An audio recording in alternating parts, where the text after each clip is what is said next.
Si je vous racontais ce que j'ai découvert sur mon propre fils. À 76 ans, je pensais l'avoir tout vu dans la vie, mais rien ne me préparait à retrouver ces documents dans son tiroir.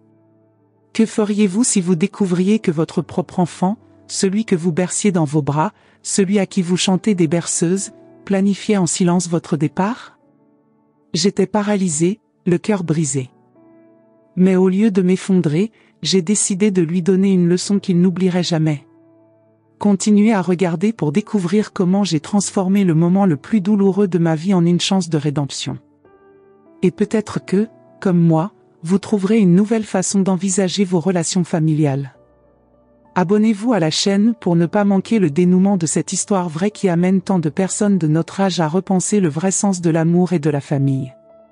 Le ciel parisien se peint de tons orangés dans un automne qui semble plus mélancolique que d'habitude. Je regarde les feuilles des arbres tomber lentement sur les eaux calmes de la Seine depuis la fenêtre de mon petit appartement à Montmartre. À 76 ans, j'ai connu la joie et la tristesse dans des proportions presque égales. Veuve depuis 15 ans de mon Henri, mon grand amour, je vis désormais seule, avec la compagnie occasionnelle de mon fils unique, Philippe, un homme de 48 ans qui travaille dans le secteur financier. Mon appartement de 2 chambres, dans lequel je vis depuis plus de 4 décennies, est plein de souvenirs, des photographies jaunies sur les murs, des meubles anciens qui racontent l'histoire d'une vie, des petits souvenirs de voyages faits avec Henri. Tout ici respire l'histoire, la tradition et l'affection. Les murs pastels ont été témoins d'anniversaires, de Noël, de disputes et de réconciliations. C'est une véritable maison, comme on en trouve rarement dans les grandes villes. Philippe me rend visite le dimanche, un rituel qu'il maintient plus par obligation que par véritable affection. Il arrive ponctuellement à 11h, apporte des croissants de la boulangerie du Pont, ma préférée, et repart juste après le déjeuner, toujours avec une excuse pour son travail ou ses engagements avec des amis. Son mariage avec Céline, une femme de 10 ans sa cadette et aux ambitions qui dépassent largement la bourgeoisie parisienne, a changé mon fils. Petit à petit, le gentil garçon que j'ai élevé s'est transformé en un homme froid et calculateur, toujours soucieux de son statut et de son argent. « Bonjour maman », dit Philippe ce dimanche matin en me tendant le paquet de croissants. Il amène avec lui Céline, qui l'accompagne rarement lors de ses visites. Elle m'a accueilli avec 2 baisers formels sur les joues, son parfum coûteux envahissant mon petit appartement. « Quelle agréable surprise de te voir, Céline, dis-je, sincèrement heureux de retrouver ma belle-fille à la maison. Je ne pouvais pas manquer tes délicieux déjeuners du dimanche, Marguerite, répondit Céline avec un sourire qui n'atteignait pas ses yeux.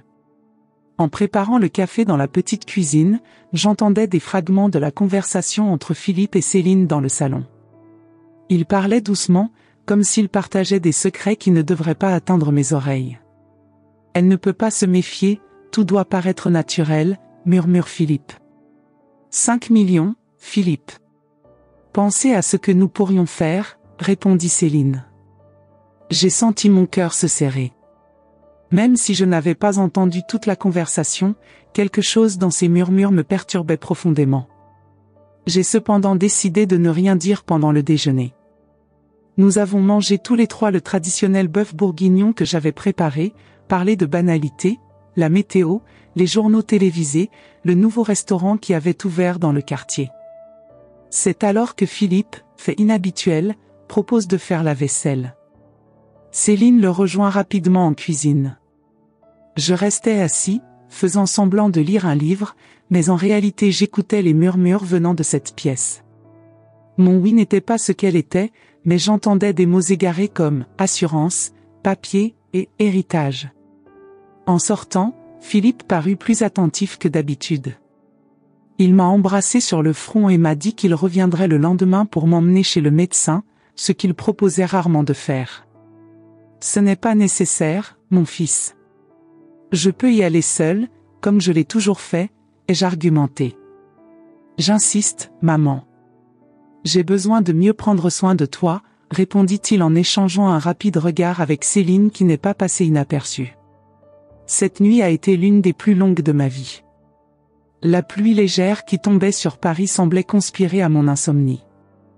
Je me suis levé plusieurs fois, j'ai regardé par la fenêtre les rues vides, j'ai essayé de lire, mais les mots du livre dansaient devant mes yeux sans avoir de sens.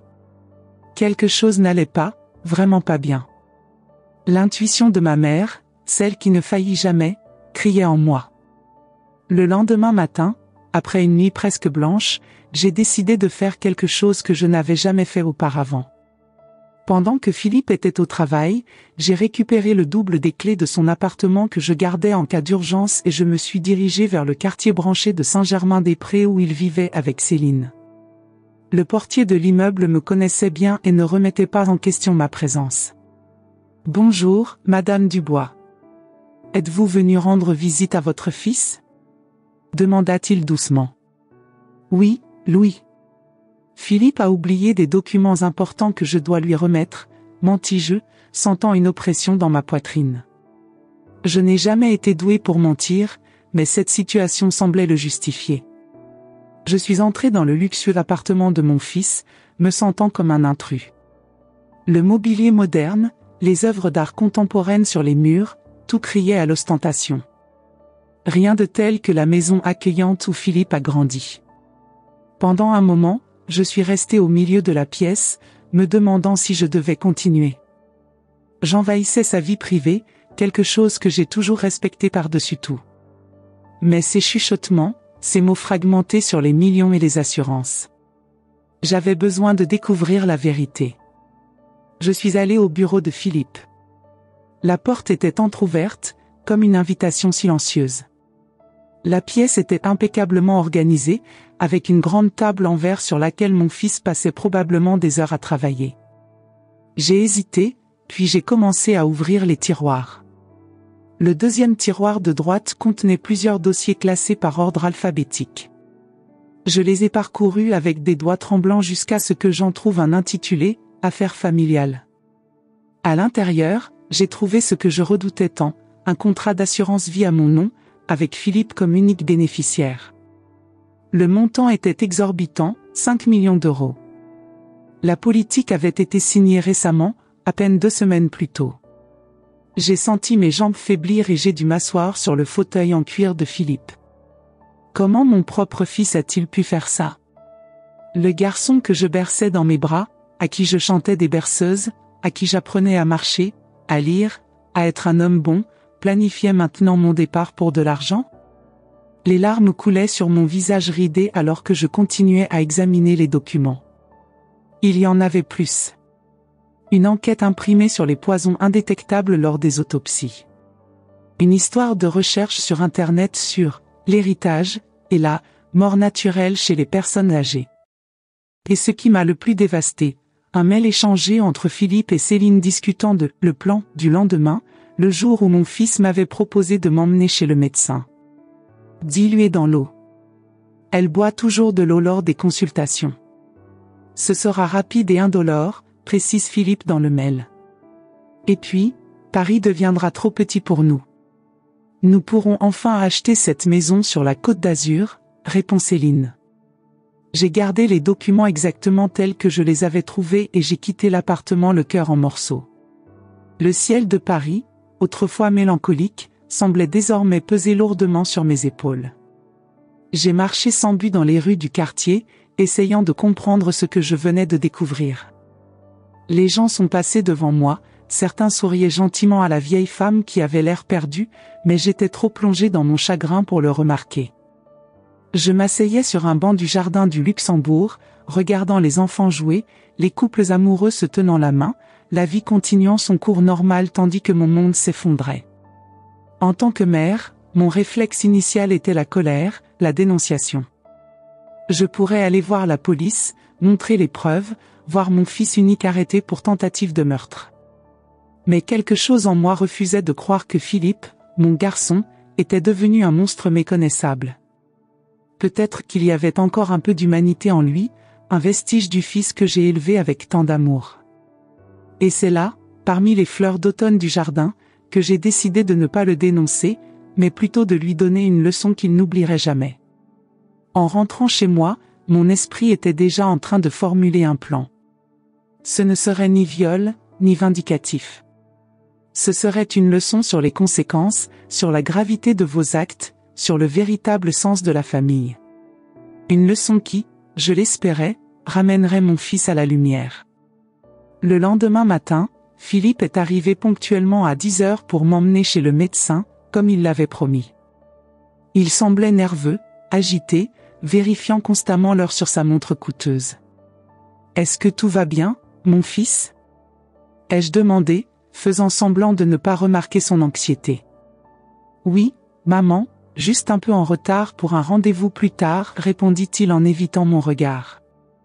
Je me suis habillée avec soin, choisissant une robe bleu marine qu'Henri avait toujours aimée. Si cela pouvait être mon dernier jour de vie, selon les projets de mon fils, je voulais partir dignement. En chemin vers le cabinet du docteur Moreau, Philippe parlait de futilité, comme s'il essayait de combler le silence par des paroles vides de sens. J'ai observé son profil pendant qu'il conduisait sa mâchoire tendue, ses mains agrippant le volant plus fort que nécessaire. Y avait-il du remords dans ses yeux, une hésitation dans son plan macabre ? Dans la salle d'attente du médecin, Philippe a sorti une bouteille d'eau de sa mallette et me l'a tendue. « Je sais que tu as toujours soif lors de ces rendez-vous, maman. Je t'ai apporté de l'eau, » dit-il avec un sourire qui n'atteignit pas ses yeux. « Comme c'est attentionné, mon chéri, » répondis-je, acceptant la bouteille mais ne l'ouvrant pas immédiatement. Philippe regardait la bouteille dans mes mains, comme s'il s'attendait à ce que je la boive sur le champ. Au lieu de cela, je l'ai mis dans mon sac, en disant que je le boirais plus tard pendant le rendez-vous. Une ombre d'inquiétude traversa son visage. La consultation avec le docteur Moreau a été rapide. Ma tension artérielle était un peu élevée, ce qui n'était pas surprenant compte tenu des circonstances, mais à part ça, pour une dame de 76 ans, j'étais en excellente forme. Continuez ainsi, Madame Dubois. Beaucoup de mes jeunes patients souhaiteraient avoir votre santé, a plaisanté le médecin. En quittant le bureau, Philippe semblait encore plus anxieux. Tu n'as pas bu ton eau, maman ? Il fait chaud aujourd'hui, a-t-il insisté. Je garde ça pour plus tard, fils, répondis-je calmement. De retour à mon appartement, j'ai invité Philippe à déjeuner. Il a essayé de refuser en mentionnant des engagements, mais j'ai insisté. S'il te plaît, mon fils. Le docteur Moreau a dit que je vais très bien pour mon âge, célébrons cela avec un bon déjeuner. À contre-séhure, Philippe a accepté. J'ai préparé un repas simple, une soupe à l'oignon, qu'il aimait quand il était enfant, et une salade. Au cours du déjeuner, nous avons parlé de moments plus heureux, où Henri était encore en vie et où nous formions une famille très unie. J'ai raconté à quel point Philippe était un gentil garçon, comment il défendait toujours ses camarades de classe les plus faibles à l'école, comment il pleurait quand son chaton Minou mourait. Des petits souvenirs qui semblaient appartenir à une autre vie, à un autre Philippe. J'ai remarqué que mon fils était de plus en plus mal à l'aise avec ses souvenirs, comme s'ils étaient un miroir qui reflétait la personne qu'il avait choisi de ne plus être. Après le repas, pendant que nous faisions la vaisselle ensemble, ce que Philippe proposait rarement de faire, j'ai exécuté la partie la plus difficile de mon plan. J'ai soif, Philippe. Pourrais-tu sortir ma bouteille d'eau de mon sac ? J'ai demandé. Il parut hésiter un instant, puis alla chercher la bouteille. Lorsqu'il revint en cuisine, j'avais déjà préparé 2 verres en cristal, ce que nous n'utilisions que lors des grandes occasions. Buvons ensemble, mon fils. Pour porter un toast à ma santé, dit-il en prenant la bouteille de ses mains. J'ai vu la panique dans ses yeux, même s'il essayait de la cacher.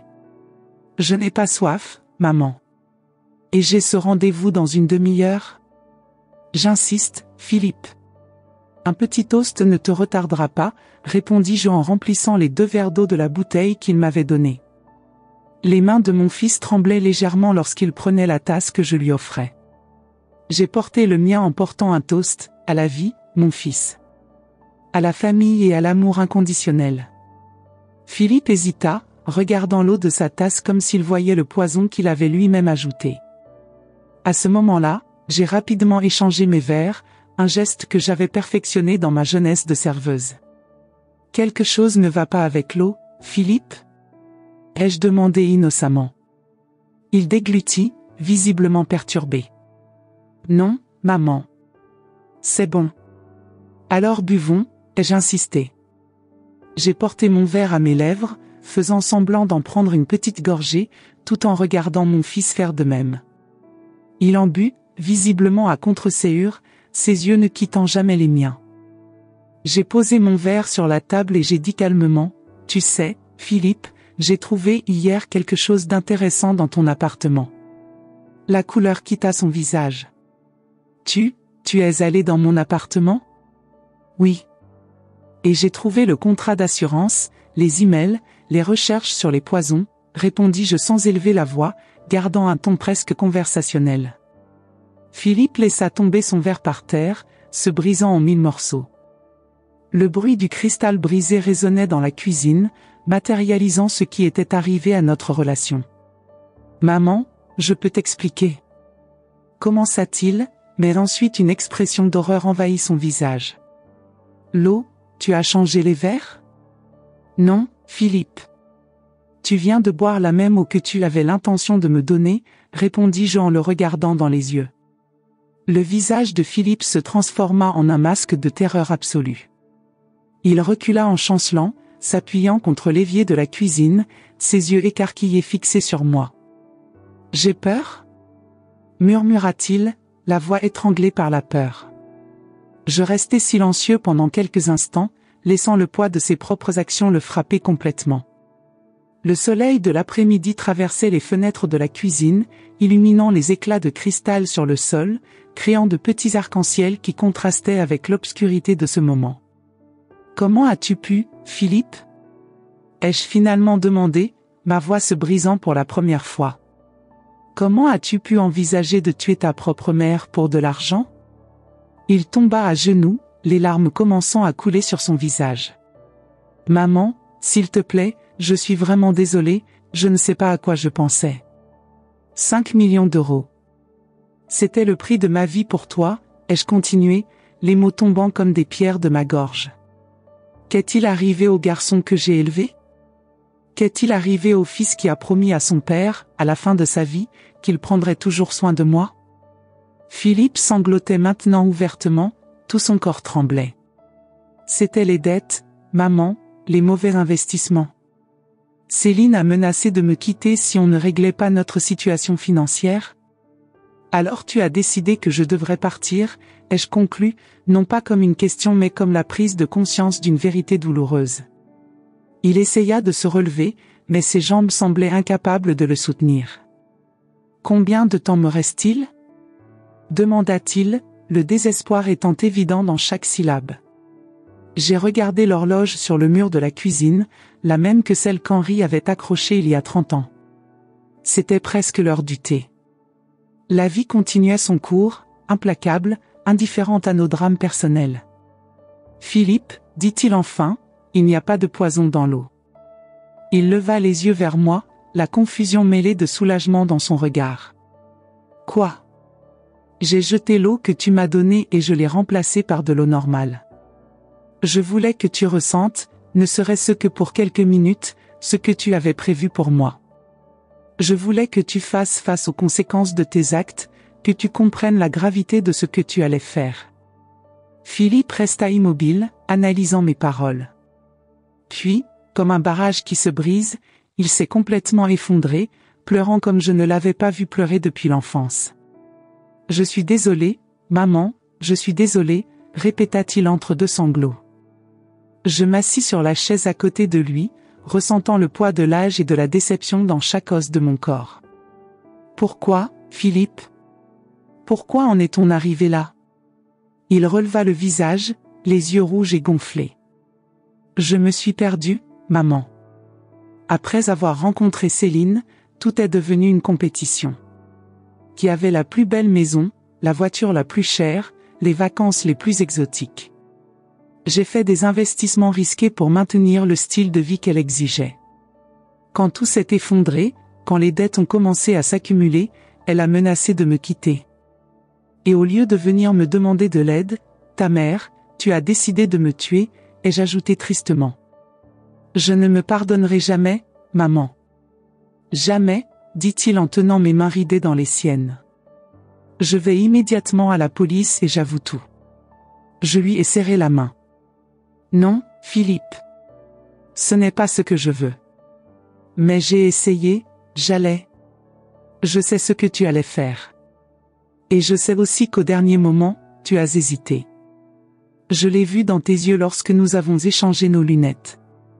Il y avait là un doute, il y avait encore de l'humanité. Nous restâmes silencieux quelques instants, le seul bruit dans la cuisine était celui de l'horloge murale qui comptait les secondes. « Qu'est-ce qu'on va faire maintenant, maman ?» demanda-t-il, comme un enfant perdu. « Vous annulerez cette assurance vie immédiatement.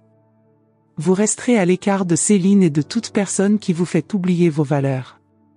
Vous demanderez de l'aide pour vos problèmes financiers de manière honnête et éthique. Et vous vous souviendrez que la famille n'est pas quelque chose que vous sacrifiez pour l'argent ou le statut, répondis-je, ma voix désormais ferme. Philippe hocha la tête en essuyant ses larmes. Et est-ce que tu me pardonneras un jour ? J'ai regardé le visage de mon fils unique, celui qui pouvait encore voir derrière l'homme perdu, et j'ai ressenti un mélange de douleur et d'espoir. Le pardon, Philippe, n'est pas quelque chose qui peut être accordé en un seul instant. C'est un long chemin que nous parcourons ensemble, jour après jour. Je suis prêt à commencer ce chemin aujourd'hui, si vous l'êtes. Il hocha de nouveau la tête, la gratitude dans ses yeux si profonde qu'elle me fit presque oublier ce que j'avais découvert la veille. Presque. Je l'ai aidé à nettoyer le cristal brisé du sol. Chaque fragment collecté semblait symboliser un morceau de notre relation qu'il nous faudrait reconstruire, avec patience et soin, pour ne pas nous couper dans les angles vifs du passé. Dans les semaines qui suivent, Philippe tient sa promesse. Il a résilié son assurance vie, a reconnu ses dettes et a demandé des conseils financiers. Céline, comme prévu, l'a quitté dès qu'elle a compris que le plan avait échoué et qu'il n'y aurait pas de millions d'euros. Philippe s'est installé temporairement dans mon appartement le temps de vendre sa propriété de luxe à Saint-Germain-des-Prés pour rembourser ses dettes. Les nuits étaient les plus dures. Parfois, je me réveillais en sursaut, me rappelant ce qui avait failli se passer. D'autres fois, j'entendais Philippe pleurer silencieusement dans la pièce voisine, portant le poids de sa trahison presque impardonnable. Mais lentement, comme le changement des saisons à Paris, quelque chose de nouveau a commencé à se développer entre nous. Ce n'était plus la relation insouciante mère-fils d'avant, l'un d'entre eux était décédé le jour où j'avais trouvé les documents dans son appartement. C'était quelque chose de plus complexe, de plus mature, construit sur la compréhension douloureuse de notre propre fragilité humaine. 1 an plus tard, dans un autre automne parisien, Philippe et moi nous promenions dans le jardin du Luxembourg, celui-là même où j'ai décidé de lui donner une leçon au lieu de le dénoncer. Des feuilles tombaient autour de nous, dorées et rouges, nous rappelant l'impermanence de toute chose. « Tu sais, maman, dit-il en me tenant le bras pour m'aider à traverser une section inégale du chemin, ce jour-là a tout changé pour moi. »« Pour moi aussi, mon fils, » répondis-je, remarquant un couple de personnes âgées se tenant la main sur un banc voisin. « Pas seulement parce que tu m'as pardonné, mais parce que j'ai compris quelque chose de fondamental à ce moment-là, a-t-il poursuivi. J'ai compris que la valeur de la vie, de la famille, de l'amour, ne se mesure pas en euros ou en francs. J'ai souri, sentant le chaud soleil d'automne sur mon visage ridé. Ton père serait fier d'entendre ça, Philippe. Tu le penses vraiment, maman? Après tout ce que j'ai fait? Je m'arrêtai et me tournai pour le regarder dans les yeux. Henri a toujours dit que ce ne sont pas nos erreurs qui définissent qui nous sommes, mais ce que nous faisons après elles. Et toi, mon fils, tu es enfin sur le bon chemin. Philippe m'embrassa sur le front, geste devenu fréquent ces derniers mois, comme si chaque baiser était une demande silencieuse de pardon, une promesse renouvelée. Alors que nous poursuivions notre route, j'ai réfléchi au voyage extraordinaire que nous avions parcouru, de l'abîme de la trahison aux eaux plus calmes de la rédemption. Il n'y avait aucune garantie que l'avenir serait parfait, que Philippe ne se perdrait plus jamais, que je pourrais lui pardonner complètement. La vie offre rarement de telles certitudes. Mais à ce moment-là, en marchant aux côtés de mon fils sous les arbres dorés de Paris, j'ai compris qu'il y avait quelque chose de sacré dans cette seconde chance que nous avons construite ensemble. Quelque chose qui transcendait l'argent, le statut, toutes les choses matérielles qui ont presque détruit notre famille. Honoré père et mère, murmura Philippe, comme s'il lisait dans mes pensées. Le commandement que j'ai failli enfreindre de la pire des manières possibles. Mais ça ne s'est pas cassé, fils, répondis-je en lui serrant le bras. Au final, l'eau qu'il buvait était propre. Et ça a fait toute la différence. Dans la vie, comme je l'ai appris à 76 ans, nous devons parfois affronter le pire en nous pour redécouvrir le meilleur. Et, paradoxalement, c'est dans les blessures les plus profondes que l'on peut trouver la véritable guérison. Alors que le soleil commençait à se coucher sur le jardin du Luxembourg, teignant le ciel parisien de nuances orange et rose, j'ai ressenti une paix que je n'avais pas connue depuis le décès d'Henri. Ce n'était pas une paix parfaite, sans cicatrices ni souvenirs douloureux. C'était une paix réelle et humaine, construite sur des ruines et des reconstructions, sur des chutes et de nouveaux départs. C'était, je l'ai réalisé avec gratitude, la paix de quelqu'un qui a appris que même les trahisons les plus terribles peuvent parfois ouvrir la voie à une rédemption qui autrement ne serait jamais possible. Maintenant que j'ai partagé avec vous ce parcours très intime de ma vie, j'aimerais savoir, que feriez-vous à ma place ? Avez-vous déjà vécu quelque chose qui a mis à l'épreuve les limites de votre amour familial ? Partagez votre expérience dans les commentaires ci-dessous. Vos histoires et réflexions sont précieuses pour nous tous qui sommes à cette étape de la vie, où la sagesse et le pardon deviennent nos plus grands trésors. Si cette histoire vous a touché, abonnez-vous à la chaîne pour suivre d'autres récits qui s'adressent directement à notre génération, des histoires vraies qui nous rappellent qu'il n'est jamais trop tard pour reconstruire des liens, tirer des leçons et trouver la paix, même après les tempêtes les plus dévastatrices. Merci d'être avec moi jusqu'ici. Votre présence est ce qui donne du sens à ces souvenirs que je partage aujourd'hui avec tant d'affection.